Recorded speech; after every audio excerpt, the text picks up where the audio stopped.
to Fashion Reverie Talks. I am Cicely Daniels. I am Tiana Ibrahimovic. All of Fashion Reverie Talk segments are based on published content found on fashionreverie.com. So remember, if you want more information on the segments, go to fashionreverie.com. In this episode of season 3, we are fortunate to have bridal designer Mark Ingram and creative director of Mission Atelier, Bobby London, with us here. We start every episode with our fashion news. All of our news segments are based on the fashion news alerts found on fashionreverie.com. Okay, let's jump into the current events in fashion. We're going to start with the CFDA's new chairman. Okay, Tiana, you have that story.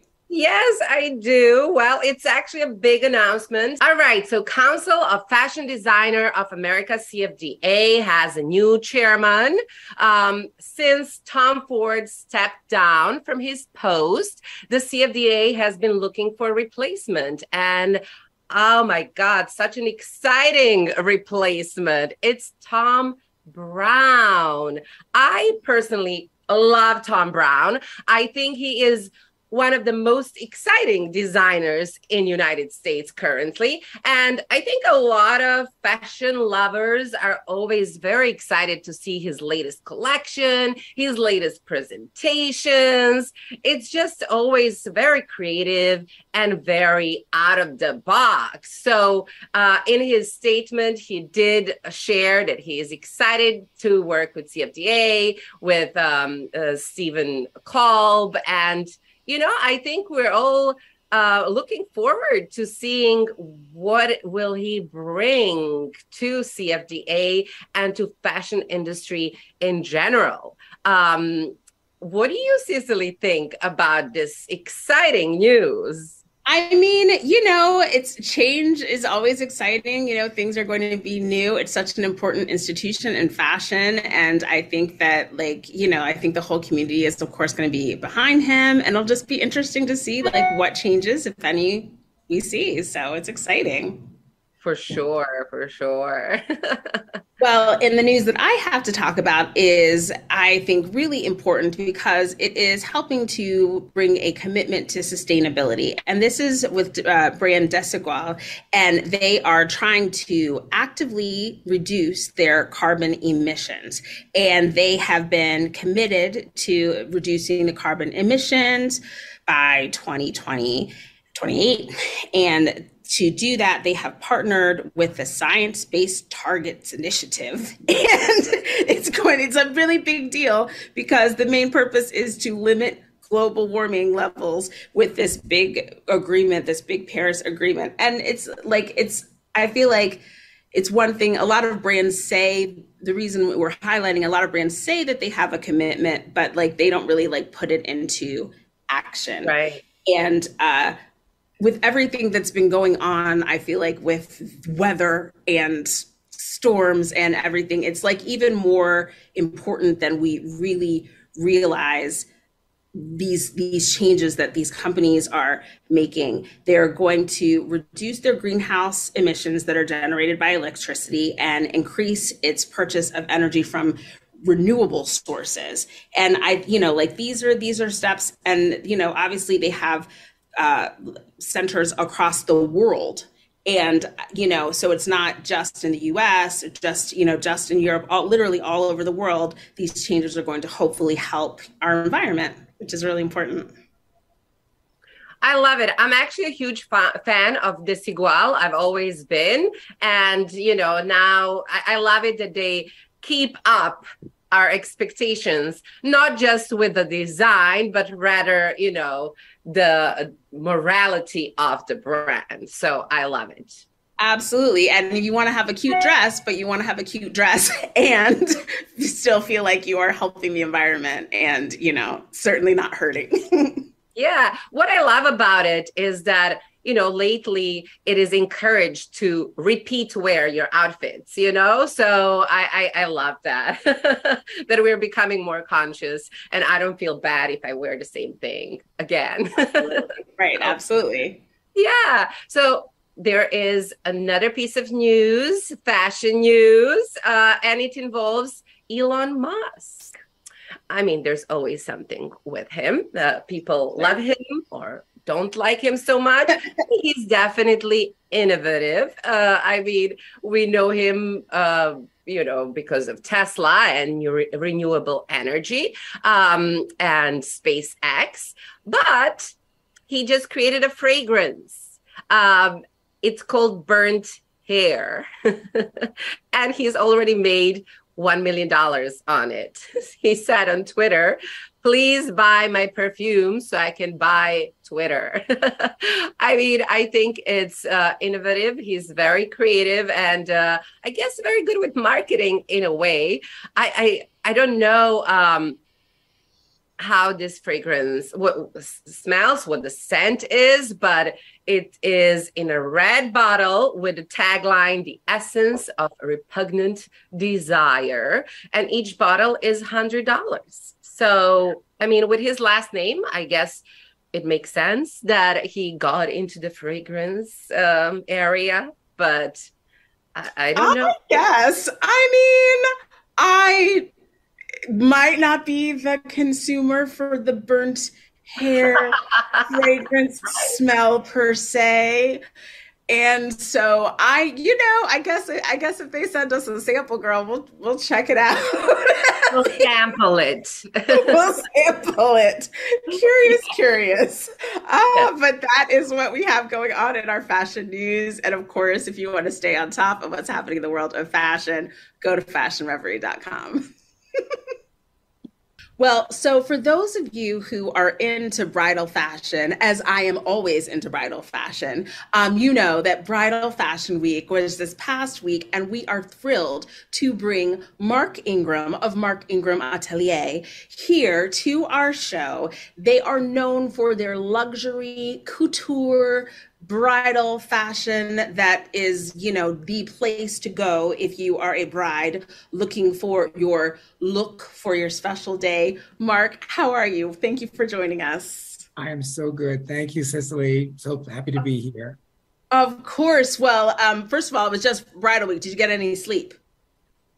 No, you're catching me the morning after, and I've lost my voice from speaking for 4 days in a row. Oh my gosh. I did, but I'm good. I'm good. I'm so happy to be here and so grateful, truly. Oh, we appreciate you so much for joining us. So for your spring 2023 bridal collection, you were inspired by the HBO series Gilded Age.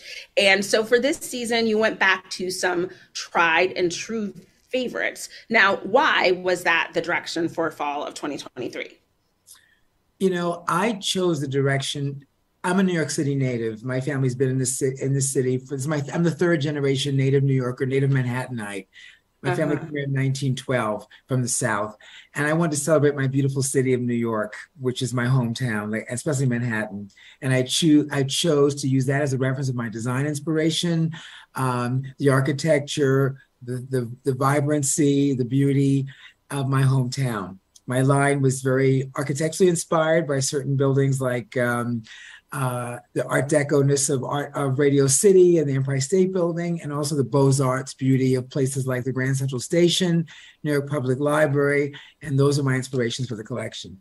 I love that. I mean, it's certainly that they give you the ability to take something that is classic and then to make it, right for the bride of today. Yes, so that's if you bride. were going to so this brings me to my next question. So if you're going to tell me, who is your bride? Who is the bride that we really need to usher to you for their dress?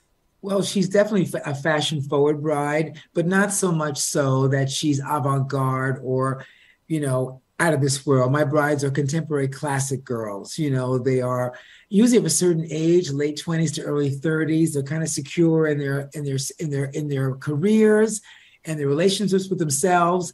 They kind of know who they are. And they're fashion girls. They really are fashion girls who want a nod to the classic, but looking forward to the future. So we take those classic styles and push them a little ahead so that they feel they're not of the moment. They're contemporary classics, is what they are. And that when you I look back love on your that. photographs, you look back on your photographs and you say, I didn't make a mistake. No, absolutely. And what I love is I feel like with your gowns that the gowns are stunning by themselves, but they allow the bride to shine, if you know Thank what I you. mean. So I it's not understand. Yeah. just like just the dress is like it's the kind of dress that makes the woman wearing it feel luxurious, feel stunning, feel Thank you. gorgeous. And Thank that I think is something that all brides aspire, you. all people, I think really so. aspire to. My gowns frame the bride, and they give her a sense of a glow, a haze, and that's why I like to always show a veil. The veil's like a haze around the bride. It creates such mystery and magic. And it's a once in a lifetime, your first marriage is a once in a lifetime situation. You're having a formal gown and a formal wedding. It really is a beautiful once in a lifetime occasion and feeling. Now, in this, I'm going to call it the post COVID-19 pandemic era, even though, we're still battling. Um, is there anything specific that you are attempting to bring to your consumer? Just joy of living. My business has been, I've been in my business as a retailer for 21 years and as in the industry of bridal for 26 years. And I lived through, my store opened in the shadow of 9/11. My store opened 3 months after 9/11, almost to the day. I was preparing my business during that awful period if we can remember that. I've lived through the stock market crash of 2018, 28 and 9. And I can tell you that these are monumental historical timepieces that make people want to rethink their life and where they are and their commitment to others and their sense of who they are and where they want to go. And so marriages post 9/11 boomed because people really wanted to commit to something. I think post-COVID, being alone and solitary for 2 years or hunkering down with that special person in your life made you feel you're either going to, or get off the pot with this relationship. And I think that we see a boom in marriages and engagements happening, and I'm very happy for that period. I want to feel very celebratory is what, I guess the answer to your question is, I wanted my collection to feel celebratory and fun and beautiful, just beautiful and joyful. I love this. And you touched on it, but like if you were going to say, like, I know it's hard to fashion is always changing, everything about fashion. And so that's like kind of where like bridal, especially, I think is, in a specific place. So what do you think is every bride is still looking for, even with how fashion has changed? How would you finish that statement? To be beautiful, to be really beautiful on that day. And there's so much different kinds of beauty. We address every figure type, every kind of girl. No one can be, everyone's going to be the superstar on their day, whatever that means. And our goal is to make her feel that way, whether she wears my dress or any of the designers that I carry in my store. My goal is to make that girl the star of her day. And of course, her looking well makes me look well, makes my business look well. Yeah, I love that. And I also love that you mentioned different body types. One of the things that's kind of lovely, I think, about Bridal Week is you sometimes see like models, you might see a little more curve going on, yes. And again, like I think every woman, whatever size, whatever shape, wants to feel highlighted and just gorgeous. And so like, to have that commitment, I think is so important for a bride to know. And so that she has that trust that she can, bring when she comes looking for her special gown. Exactly. My last question. Oh, no, go ahead. Even the imagery that we use, we need to use people of color. It's important to highlight different shapes and sizes and colors of brides because they do come in all shapes and sizes and colors. And it's always, personally, I know I like to see myself sometimes. I thank you for saying that. No, it's so important. And again, I just feel like the way just hearing you speak and, of course with your collection, but like it's inviting. It invites someone. It doesn't feel like, this isn't for exclusive. This isn't for me. Yes. I mean, it's still fancy and gorgeous and wonderful, but it's fancy for anyone who is looking for, can find their gown. So what is next for you? What is next, would you say, just in your like fashion design life at the Atelier and, anything? After vacation, that's next. and And sleep. getting my new home unboxed. Number two would Okay. be, I'm still in infancy of my design phase. This is really collection two that was presented to the public. My wholesale business is growing, the representation is growing. I do want to get into other bridal categories. I love dressing the mother so much. I love dressing the sister. The sister becomes an important part of the wedding when she's in the wedding party, but not a bridesmaid per se, but something special for her to wear. And I love dressing all the other events, the after party, the engagement party, there's the rehearsal dinner. There's so many categories of wedding clothes I can get into, and even menswear potentially. Dressing a groom would be my joy and goal. Well, that is refreshing and wonderful to hear. What I always think, like, people need to remember that, like, when you're going to look at bridal, it's not only a white dress that's available, and there's also, not only for bridal could you find like a perfect gown. It could be a red carpet look, it could be a fancy Exactly. party look.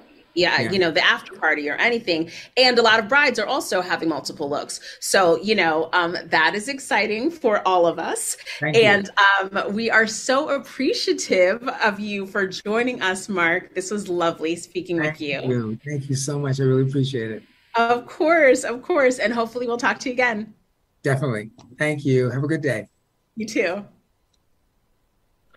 So guys, I'm here with Mission Atelier founder, Bobby London. He creates fine jewelry and accessories for men and women.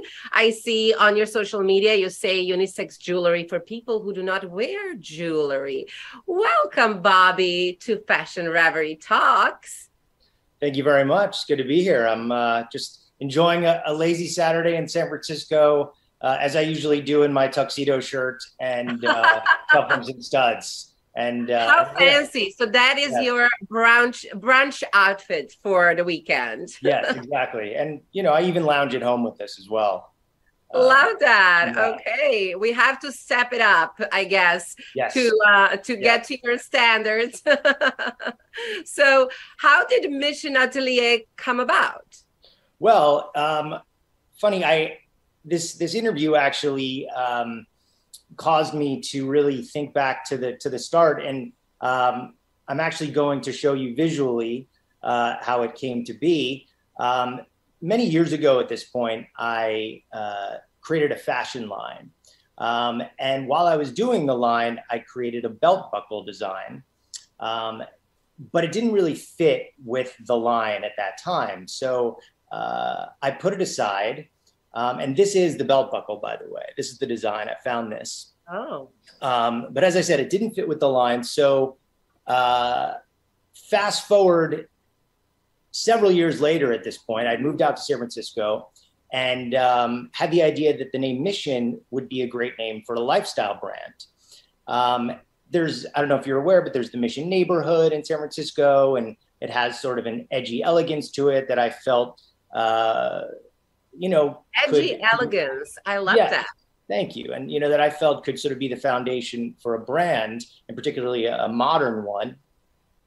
And I happened to come across the belt buckle design, and I realized that the design in the center is actually an abstract M. So I was like, wow, that's an amazing, serendipity, and realized that could be the logo for the brand. Now, having created this fashion line, I knew that if you want to use a name in the fashion world, you need to make sure that it's not trademarked. So I had a lawyer look up whether or not it was trademarked, and unfortunately it was in belt buckles. But I said, that could actually also make a really cool cufflink. They looked it up in jewelry, and it turned out that it was available. So we trademarked it in jewelry, and this led to actually my first style, which is that same design, but as a cufflink. Okay. And, sold some to my friends and family, and one design led to another. And, here I am today with, I ended up with a retail space in downtown San Francisco, and we're growing. So. Amazing. Congratulations. So you have sort of opted for a minimalist approach. Why that direction? So I personally believe that jewelry should be a subtle accent to an outfit and not make a major statement. I think this is pretty true for men and even somewhat true for women's jewelry too. And it's definitely been confirmed by, most of my male customers. I see that when they do actually invest in a piece, they want it to be very subtle and pretty conservative. And also, as I mentioned, the name, to me, my original vision for the brand was a modern one. And to me, I equate, modern with somewhat minimal, in the same way like, Apple does their design. So I've tried to kind of stay on brand with that vision. So who would you say is your customer and what are some of your best sellers? So I would say our customer tends to be professionals, really across a lot of different industries. I do have my store in downtown San Francisco, which is in the financial district. So there are certainly a lot of, financial people, legal people, tech people because of San Francisco. But I find that generally one consistent theme is that they are all open to spirituality, because there is, I do bring spirituality into a lot of my designs. And even if they are not consciously, into spirituality, I find that when I explain the stories behind the pieces, they kind of tend to light up and it's sort of, they appreciate that. So there's clearly the potential there, or at least, an openness there. So when you say you bring spirituality to pieces, yes, what do you mean by that? Could you sort of give an example, even with some of your best sellers? Absolutely, yes. No, I'll tie the two together. So I'm very inspired by sacred geometry. I don't know if you're familiar with that at all, but it's basically the study of how there are basically geometric shapes within everything in the universe. And so I'm actually wearing, coincidentally, of course, because I always dress like this, even on Saturday mornings, I'm wearing pieces from what I call the Fusion Collection. And in sacred geometry, the combination of the circle and the square equates to the fusion of the earth and the divine. So this is one of my most best-selling cufflinks. And as you can see, it's a combination of the circle and the square. And I'm also wearing sort of a miniature version of it as a stud. I don't know that you can really see. But this is one of my best-selling pieces. And it comes in a variety of colors. We've got a really beautiful blue that we call a French navy, really beautiful emerald green. I don't know, can you see these colors at all, or am I just raising these up for nothing? We can see a little bit of a different shade for sure. Okay. A very nice burgundy. And something I also try to do is have there be a consistent element across different collections, so that not only, might they work together, actually being worn together, but even if they don't, it might inspire, a customer who likes one piece, to wear one thing during one occasion, but then, wear another one on a different occasion. So that's one best-selling line. We've also, staying on the theme of sacred geometry, we've got a collection that focuses around square shapes called the Earth Collection, because in sacred geometry, the square tends to symbolize Earth.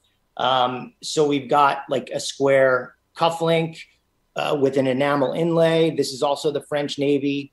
And again, comes in, some of those same colors as the Fusion cufflink. We find that, we try to have the colors in the men's jewelry tie in with some of the most popular men's suiting colors, so black, gray, navy, burgundy, etc. This also comes, if you'd like, with a matching tie bar. This is sterling with a leather inlay. And then along the lines of, having different, pieces from the same collection have common elements, this is actually the Earth necklace, which is, as you can see, a rectangle sterling with a leather inlay. And even though you might not wear this with, the earth cufflink, there's something nice, I think, about having multiple pieces from the same collection, even if you don't wear them together.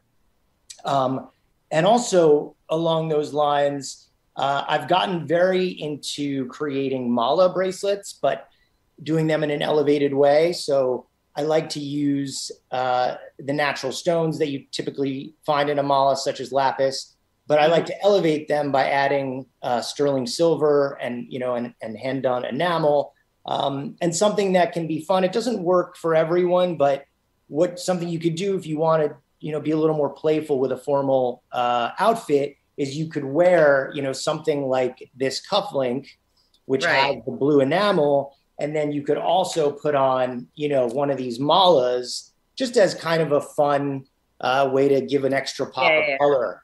And especially if you're wearing like a blue jacket, that could be, especially nice. Some other malas that are very popular are actually a really beautiful piece in jade with green enamel. And also one way I bring in the spirituality, I don't know if you could see, is this is a sterling replica of a battery.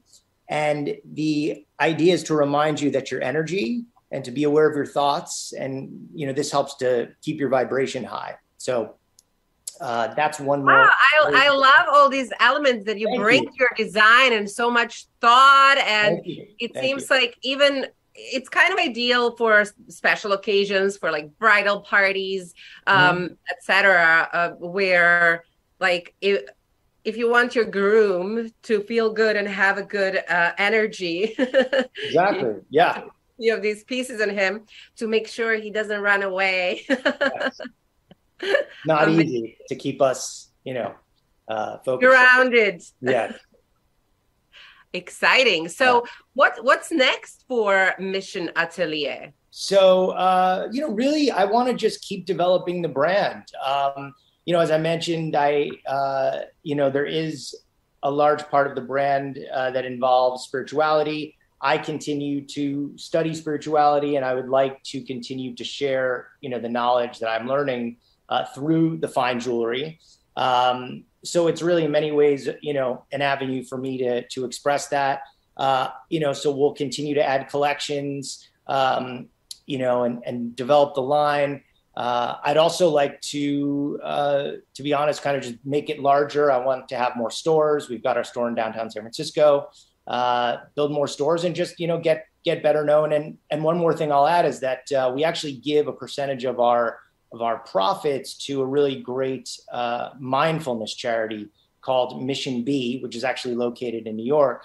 So I think, the bigger we get, the more we can also help. What kind of a nonprofit is Mission B? So they do mindfulness education. So they actually go into schools and they, teach kids meditation and mindfulness, which, we think is a really wonderful thing. Something that's, I think, very needed at this time, and really always. Yeah, that it's great that you actually entice your customers to think about more than just a piece of jewelry. So right, exactly. Amazing. Yeah. Well, thank you so much, thank you very Bobby, much for having me. talking to us. Thank you. We'll be looking out for more design and new collections coming out. Excellent. Thank you very much. Nice to meet you. Thank you. Well, viewers, that's it for this episode of Fashion Reverie Talks. We would like to thank our guests, Mark Ingram and Bobby London, for joining us. And for information on these and other stories, go to fashionreverie.com. Thanks for watching, and we'll see you next time.